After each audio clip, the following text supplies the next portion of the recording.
Assalamualaikum warahmatullahi wabarakatuh. Salam sejahtera buat kita semua. Salam Indonesia damai. Jumpa lagi di Laudi Rahimin Ali channel. Kita ketemu dalam topik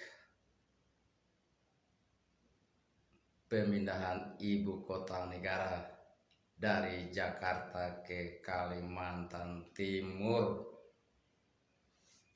yaitu ke Penajam Pasir Utara. Video ini sengaja saya buat, saudara,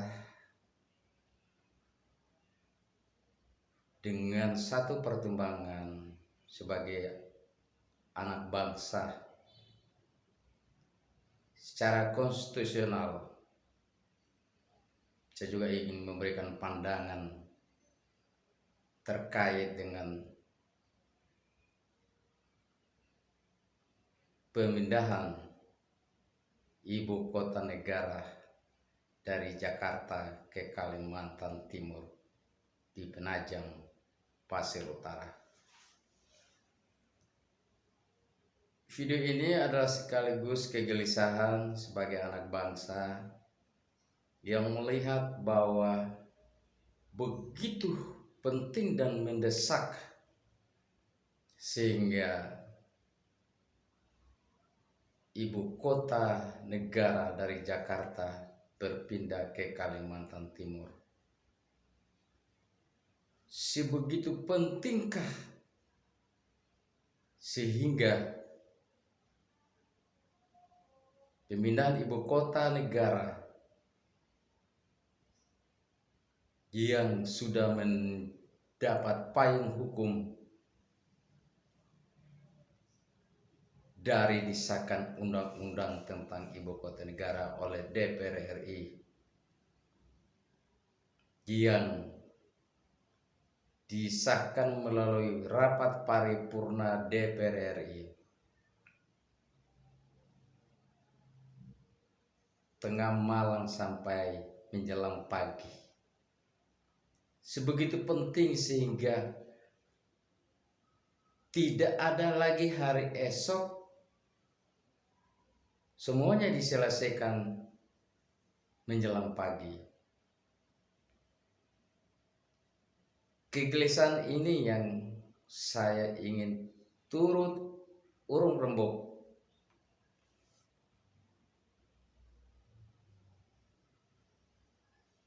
Begitukah pentingnya dan mendesak sekali dari 575 anggota DPR RI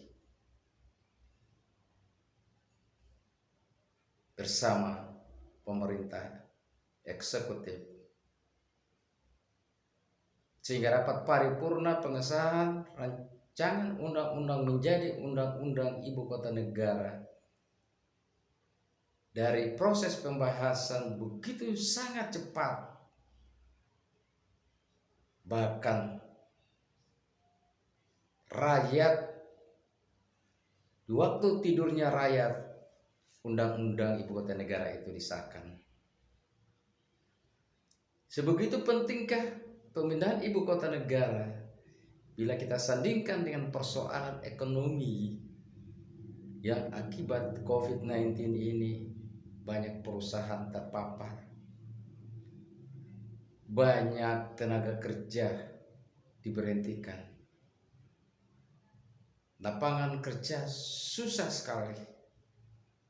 Anak-anak kita yang lulus dari perguruan tinggi, mereka bingung skala prioritas mana oleh pemerintah, sehingga pemindahan ibu kota negara dengan alokasi anggaran 501 triliun mendapat perhatian baik DPR RI maupun eksekutif. Kegundahan ini yang membuat saya membuat video ini sebagai rasa prihatin dan urung rembuk sebagai anak bangsa. Kalau kita lihat dari kompas.com yang saya lansir, rencana pemindahan ibu kota negara dari Jakarta ke Penajam Pasir Utara, Kalimantan Timur masih terus berjalan. Proyek tersebut sudah memiliki payung hukum setelah disahkan Undang-Undang tentang Ibu Kota Negara melalui rapat paripurna DPR RI 18 Januari 2022. Dalam draft tersebut, pemerintah akan membentuk ibu kota negara yang namanya Nusantara, sebuah nama yang diberikan langsung oleh Presiden Republik Indonesia Joko Widodo. Sebagai lembaga daerah khusus ibu kota negara Nusantara, dalam pasal 9 disebutkan nantinya otoritas ibu kota negara dipimpin kepala otorita ibu kota negara Nusantara. Kepala dan wakil kepala otorita ibu kota negara Nusantara akan dipimpin langsung dan diangkat langsung oleh Presiden Republik Indonesia Joko Widodo paling lambat 2 bulan setelah Undang-Undang Ibu Kota Negara diundangkan. Berdasarkan ketentuan dalam Undang-Undang Nomor 12 Tahun 2011 tentang pembentukan peraturan perundang-undangan Undang-Undang Ibu Kota Negara akan diundangkan paling lambat 16 April 2022. Jadi paling lambat Undang-Undang tentang Ibu Kota Negara akan diundangkan pada bulan April. Kepala dan wakil kepala otorita Ibu Kota Negara Nusantara akan menjabat selama 5 tahun dan dapat diangkat kembali dalam masa 5 tahun mendatang. Adapun Presiden dapat memberhentikan keduanya sewaktu-waktu. Waktu sebelum masa jabatannya berakhir, sementara otorita Ibu Kota Negara sendiri akan beroperasi paling lambat akhir tahun 2022.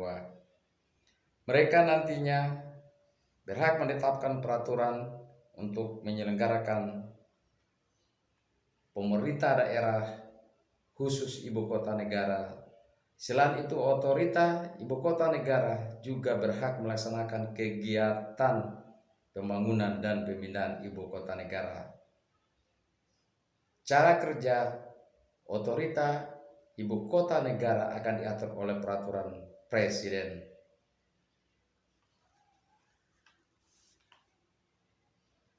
Undang-Undang Ibu Kota Negara sudah disahkan. Banyak dari warganet yang menjadi perbincangan kalangan kampus, kalangan kebudayaan, LSM, dan masyarakat biasa.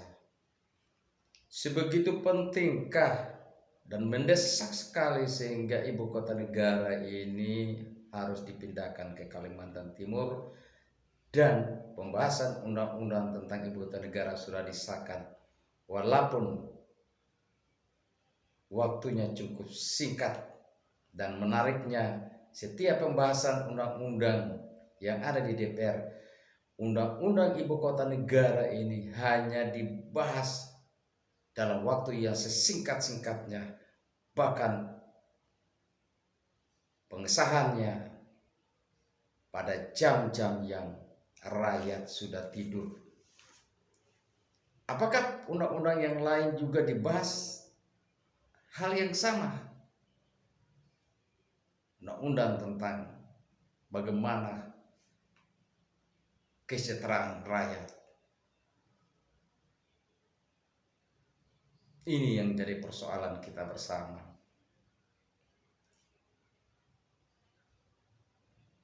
Saya hanya mau bilang dalam kesempatan ini bahwa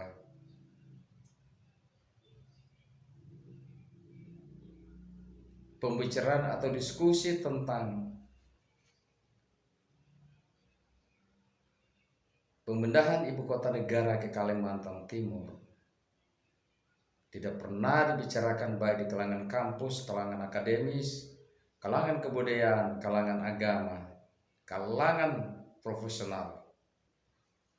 Seolah rakyat ini hanya bisa menerima semua keputusan baik yang ada di DPR.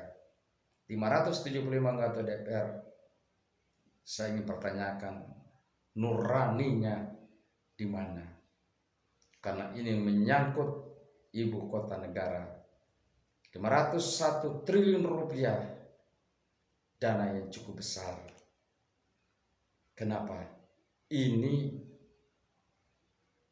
tidak menjadi protes bagaimana pembukaan lapangan-lapangan kerja buat anak bangsa yang jutaan ini mengalami pengangguran. Anak-anak kita yang baru lulus dari perguruan tinggi, yang mereka memiliki sumber daya yang tinggi, akan tetapi sangat susah untuk mencari pekerjaan. Kenapa dana 501 triliun ini tidak diarahkan bagaimana supaya ekonomi kita bergairah kembali?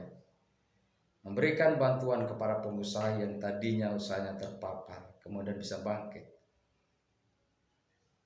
Usaha menengah kecil, pedagang kaki lima, sehingga semua ini bisa bergairah dan bisa memberikan kontribusi kepada negara. Saya belum bisa menerima cara berpikir pemerintah, baik anggota DPR maupun eksekutif. Mereka peduli nggak terhadap persoalan-persoalan lapangan kerja, persoalan-persoalan anak-anak kita yang memang masih susah untuk mendapatkan pekerjaan, pembukaan lapangan-lapangan kerja, sehingga bisa setelah mereka kuliah bisa mereka hidup, mereka bisa lagi membangun karirnya sesuai dengan bidangnya masing-masing.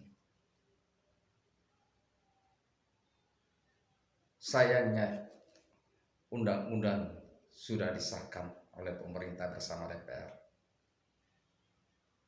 575 anggota DPR seolah-olah mewakili pikiran rakyat kurang lebih 270 juta lebih anak bangsa. ...575 anggota DPR RI seolah-olah mereka semua mewakili 270 juta anak bangsa lainnya. Mereka berpikir nggak mereka punya krisis kepedulian terhadap anak-anak bangsa, persoalan-persoalan ekonomi yang sekarang kurang bergairah karena persoalan pandemi yang cukup panjang. Oleh karena itu seharusnya anggaran 501 triliun ini diarahkan bagaimana supaya rakyat ini punya daya beli, rakyat ini punya lapangan kerja, rakyat ini punya usaha. Saya kurang mengerti cara berpikir anggota DPR. Apa karena mereka semua ini diduga juga ikut menikmati proyek-proyek yang ada kalau memang ibu kota negara ini dibangun di Kalimantan Penajam Utara. Hanya Tuhan yang tahu. Tetapi sebagai anak bangsa, yang paling penting dan paling mendasar sekarang adalah bagaimana membuka lapangan kerja sebesar-besarnya kepada anak bangsa yang sekarang cukup sangat prihatin sekali. Bukan membangun ibu kota negara. Banyak ibu-ibu yang menangis karena persoalan suaminya, anak-anaknya belum mendapatkan pekerjaan. Akibat PHK di mana-mana, perusahaan-perusahaan besar tutup. Banyak PHK terjadi kepada karyawan-karyawan. Ini yang harus kita sehatkan, kita berikan modal, kita bantu modal supaya pengusaha-pengusaha tadi yang di masa pandemi mengalami kesulitan, kita dorong untuk mereka bisa bergairah lagi sehingga lapangan kerja tercipta. Bukan ibu kota negara yang banyak disentil oleh sejumlah baik akademisi yang berpikir masih sehat, hanya jadi bancakan proyek. Kalau itu yang terjadi, niat itu yang terjadi, sebagai anak bangsa saya sedih. Karena saat ini rakyat butuh makan. Rakyat tidak butuh ibu kota negara yang namanya Nusantara. Rakyat butuh makan, rakyat butuh pendidikan, rakyat butuh perumahan. Karena ini hak-hak dasar manusia. Terlepas dari alasan apapun yang diberikan oleh pemerintah maupun DPR. Tapi persoalan yang paling mendesak sekarang adalah persoalan krisis ekonomi. Rakyat tidak punya daya beli. Ini dulu yang harus diselesaikan. Soal pembinaan ibu kota negara gak ada masalah ketika rakyat sudah punya daya beli yang kuat. Tidak ada lagi ibu-ibu yang menangis, bapak-bapak yang sedih karena bagaimana menanggung biaya hidup kepada anak-anaknya, kepada keluarganya. Ini yang tidak dimiliki oleh pemimpin bangsa, baik anggota DPR maupun eksekutif. Mereka yang penting bagaimana bisa mendapatkan keuntungan yang sebanyak-banyaknya, terlepas rakyat mau susah atau mau mati. Saya yakin semua keputusan yang mereka ambil itu tidak terlepas dari pertanggungjawabannya mereka akan di yaumil akhir. Karena video ini saya buat sebagai tanggung jawab moral agama saya. Ketika saya ditanya, kenapa kamu tidak bersuara? Maka saya sudah jawab. Saya jawab melalui video ini kepada Tuhan yang Maha Kuasa. Bahwa persoalan yang paling mendesak adalah persoalan kemiskinan, kehidupan, bukan pemindahan ibu kota negara yang bernama Nusantara di Kalimantan Timur, Penajam, pesisir utara. Semoga Allah memberikan pikiran yang sehat kepada pemimpin kita. Insya Allah ke depan kita lahir pemimpin-pemimpin yang berpikir untuk rakyat, yang tahu penderitaan rakyat, yang punya krisis, yang punya rasa kemanusiaan, kemiskinan rakyat. Bukan pemimpin yang berpikir untuk kepentingan kelompok dan golongannya. Saudara-saudaraku, sebagai rakyat kita tidak bisa berbuat apa-apa.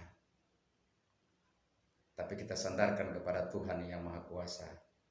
Biar Tuhan yang mengatur semua ini.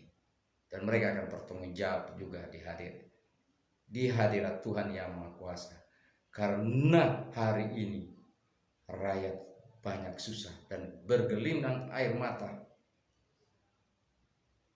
Jangan sangka air mata yang keluar akibat penderitaan, akibat kesalahan, akibat mengambil sebuah kebijakan yang sangat tidak mewakili hati dan pikiran rakyat, apalagi ini menyangkut kehidupan. Biar kami menderita, biar banyak rakyat menderita, kami yakin semua pemimpin akan dimintai pertanggungjawaban di hadirat Tuhan Yang Maha Esa. Assalamualaikum warahmatullahi wabarakatuh.